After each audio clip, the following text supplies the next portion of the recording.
পাবনার জনবহুল এলাকায় পৌরসভার উন্মুক্ত ময়লার ভাগাড়। মহাসড়ক ও প্রাথমিক বিদ্যালয়ের পাশে আবর্জনা স্তূপ ছড়াচ্ছে দুর্গন্ধ, রোগব্যাধি। অস্বাস্থ্যকর নোংরা পরিবেশ থেকে বাঁচতে দ্রুত প্রতিকার চান নগরবাসী। মিলন মাহমুদের ক্যামেরায় পাবনা থেকে রেজভি জয় রিপোর্ট। এই চিত্র পাবনা শহরের মহেন্দ্রপুর সরকারি প্রাথমিক বিদ্যালয়ের। দুর্গন্ধে দম বন্ধ অবস্থা। এর মাঝেই চলছে ক্লাস। নাক চেপে ক্লাস করছে শিক্ষার্থীরা। স্কুলের ১০০ গজের মাঝেই খোলামেলা পরিবেশে পৌরসভা ময়লা আবর্জনা ফেলায় নাজেহাল অবস্থা শিশু শিক্ষার্থী ও শিক্ষকদের।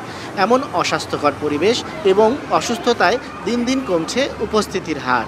আমাদের বিদ্যালয়ের পাশে যে ময়লা স্তূপটি রয়েছে সেখান থেকে অনেক বাজে দুর্গন্ধ আসে। আমরা ঠিক মতন পড়াশোনা করতে পারি না, অনেকে বমি করে এবং আমরা চাই আমাদের বিদ্যালয়ের আশেপাশে যেন এই ময়লা আবর্জনার ফেলা না হোক। এই পথ দিয়ে যখনই যারা যাচ্ছে আপনি দেখবেন নাকে হাত দিয়ে যাচ্ছে, এবং শুধু তাই না, দুর্গন্ধ নয়, পলিথিন পোড়ায় দেয়, সেই পলিথিন থেকে বিষাক্ত রাসায়নিক পদার্থ বের হচ্ছে।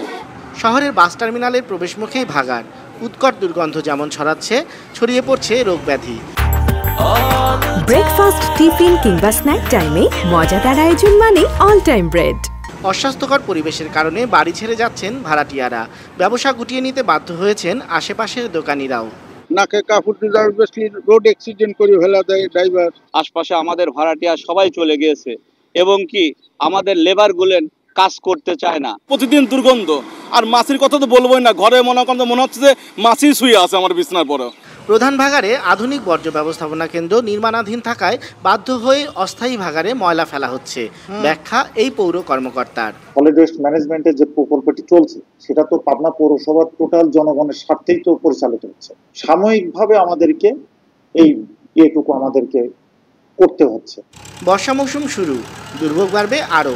দ্রুতই জনবহুল এলাকাটি থেকে ময়লার ভাগাড় অপসারণের দাবি পৌরবাসীর। রেজভি জয়, এটিএন নিউজ, পাবনা।